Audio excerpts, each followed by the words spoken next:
Namaste, my dear brothers and sisters. The human being is a really conflicted creature. On one hand, he has the urge to do what is right. On the other hand, he finds it very difficult to resist the temptation to do what is wrong. On one hand, he has the admitted desire to do what is good. On the other, he has a weakness for evil. Do we have a guide that can help us do what is right and what is good and distinguish it from what is wrong or evil? Yes, we do have a guide, an infallible guide that is our own divine essence. It is this guide that makes a person jump into cold water when he finds somebody drowning in a lake, or to enter a building that is on fire to save a few people who might be trapped inside. Let's see what the mother says about this guide. In the depths of our being, there shines a light whose brilliance is equaled only by its purity. So, this divine essence is in the depths of our being. And yet, if we become aware of it, if we let it work, then it can permeate every part of our being, guide the actions of all parts of the being. So, in the depths of our being, there shines a light. And it's a divine essence.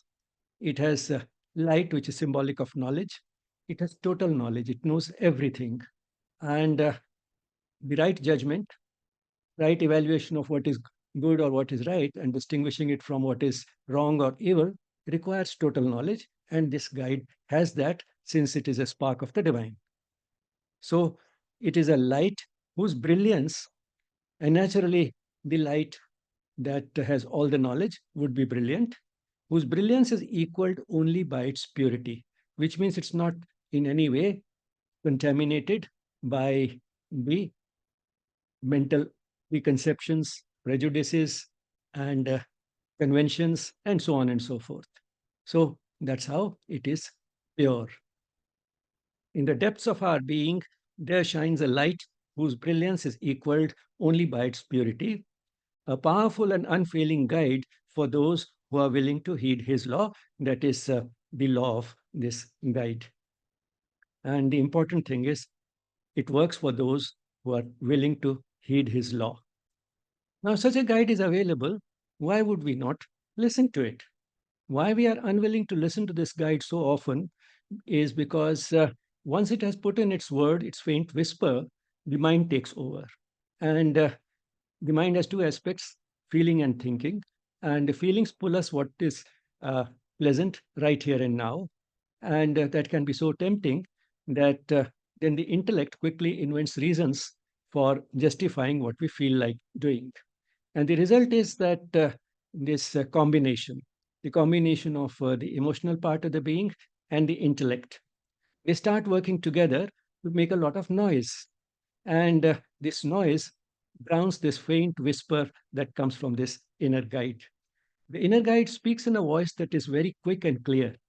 It doesn't take any time to tell us what is right and wrong because once it has total knowledge, it does not require the crutch of reasoning to arrive at this type of a judgment.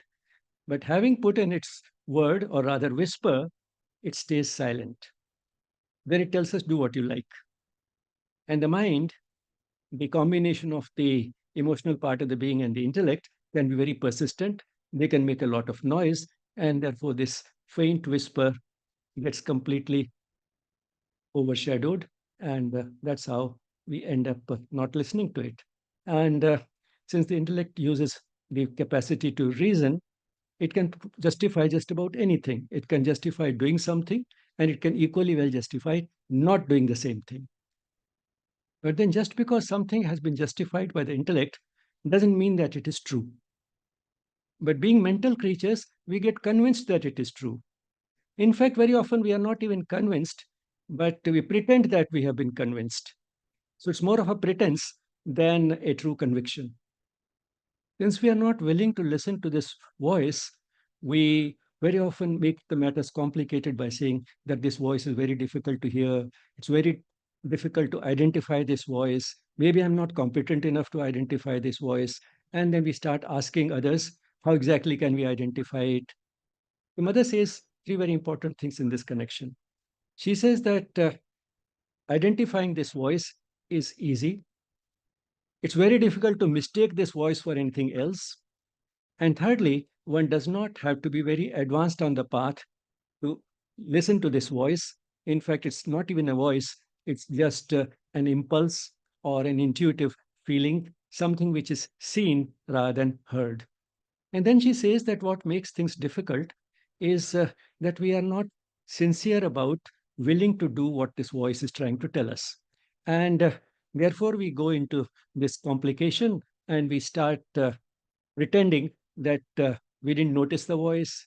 We are not competent enough to listen to this voice.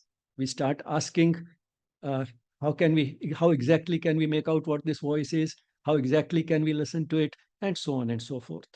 And we get this impression that if we have talked a lot about it, if we have shown some curiosity about it, if we have made some inquiries about how exactly we can listen to this voice and act upon it, then at least we have done something. But then this is just fooling ourselves. In fact, it's more than fooling ourselves, it is cheating ourselves. So, if sincerity is all that is really required for paying attention to this voice and acting upon it, is there something that can help us increase our sincerity? Yes, that also is inbuilt, associated with this very guide, and that is the consequences of listening to it or not listening to it. If we pay heed to this voice and act upon it, the experience is that of immense joy and lasting mental peace. On the other hand, if we decide not to act on the voice of this inner guide, then the consequences are a sense of guilt and recurrent uneasiness. This uneasiness is felt not only in the head and the heart, it is also felt in the body. We feel weak, we feel as if energy has been drained from us. We may actually feel it in the stomach in the form of some pain or disturbance or uneasiness in the tummy.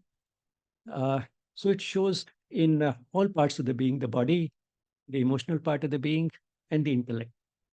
We get some bodily symptoms. We feel uneasy in the mind. And our intellect also, in spite of all the reasons that we had for not acting on the voice of the inner guide, somewhere knows that all those arguments were merely to prove something that was not true. In fact, truth was somewhere else, for which also it could have invented reasons, but somehow it decided not to invent those reasons.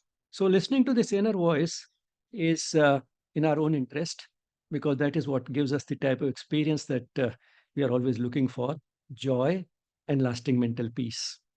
And on the other hand, violating this voice gives us the type of experience that we never want, a sense of guilt and recurrent uneasiness. Apart from this, not only it gives us what we are looking for, it also makes the world a better place to live in because the type of choices that we get, the type of verdict that we get from this inner guide is based on love.